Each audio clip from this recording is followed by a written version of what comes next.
When he got to UE, Bryce was determined to become a sports broadcaster, and he made it happen while facing a challenge that would have taken many out of the game.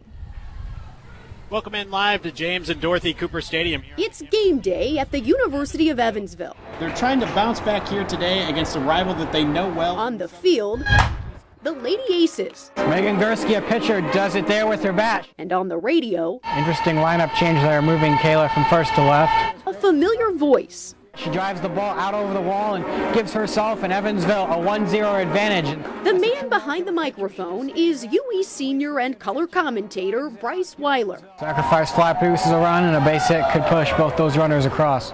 Bryce is a sports junkie, but in 23 years, he hasn't watched a single inning, not one pitch. That's because Bryce is blind. And I was a little shocked. WUEV general manager and close friend Tom Benson started calling Aces games in the mid-90s. I enjoy working with Bryce about as much as I enjoy working with anyone I've ever worked with. I should have threw a first pitch today. He had doubts, though, when his partner came to him as a freshman wanting to broadcast. I mean, when I first met him, I was like, Bryce, I hate to say this, but you're going to have to work twice as hard as anyone else in a color commentary role. And he said, Tom, I do that every day just walking to class. I think I can do it. It works like this. There's a fastball from Burleson over the outside corner for strike one. Tom handles the play-by-play. Batting leadoff. And then I commentate off of his descriptions by analyzing a play and saying how a player could have fielded the ball better or could have made a better throw to a base. He always listens to Major League games. When we're doing softball, he equates what happens in baseball to what happens in softball, and he talks the strategy of the game, or he talks, what's going through a person's mind during a particular spot. Tough play sometimes going up to catch the ball or stepping around. If someone could read Bryce's mind, they'd know the happiness this headset brings a few hours at a time. Just to be able to enjoy doing something and just to forget for a moment that I cannot see and may never be able to live my ultimate dream of being able to see. It's something where he has earned every single game that he has been on. And it's because of his hard work. His attitude is one that I wish I could bottle up and share with everybody.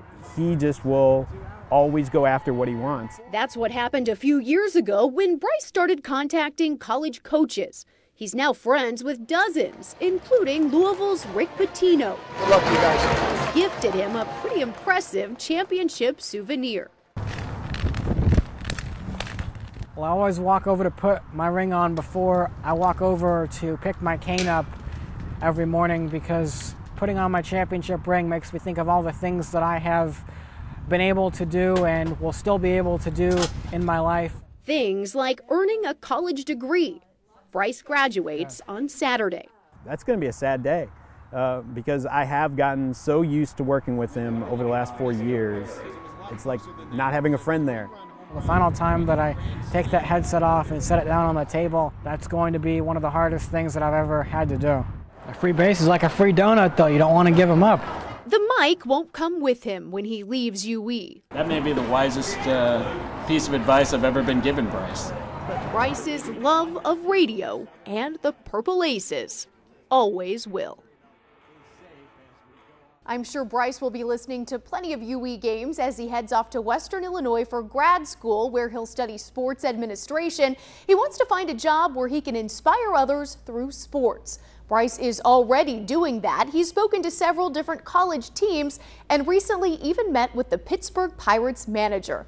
Best of luck with everything, Bryce. David and Jackie, back to you.